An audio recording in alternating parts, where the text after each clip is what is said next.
Guys welcome to another blog. तो guys मुझे चार्टा बेला आसी छत उपरकू तो बसी देखिपे सेपटे भी गोटे बिल्डिंग अच्छी। तो मैं छत उपर बसी गोटे गोटे माने सीमेंट्रे माने गोटे स्टाण्डे बस तो एमती बसती भाविली गोटे ब्लॉग बनईदेवी।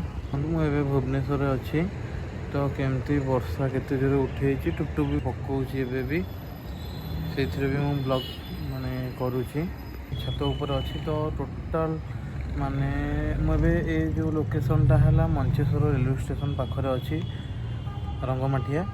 तो सेटा माने आमर टोटाल माने व्यूटा मु आपण मानकु शेयर करी। तो मु देखौची गाइस देखंतु ए व्यू देखंतु ये देखंतु गाइस ट्रेन जाऊँगी एटा रेलवे स्टेशन पूरा पाखरे आम अच्छु। जहाँ भी हेल्ले सेपटे बुलिकी आसिले रास्ता पटे 1 किलोमीटर हम। तो यहाँ हूँ पूरा प्लेस यहाँ तले गोटे रोड अच्छी तापर एपटे हूँ सब बिल्डिंग अच्छी तले भी गोटे रोड अच्छी मुझे देखी यहाँ भी गोटे रोड सेठी सब घर। तो एपटे भी सब घर अच्छी। तो यहाँ हूँ प्लेस देखु भलसे मुझे देखे दूसरी आउ थे देखु पक्षी गुरा उड़ी उड़ी जाऊँगी मुझे देखी देखु देखा जाऊँगी देखु पक्षी मैंने उड़ी उड़ी जाऊँगी।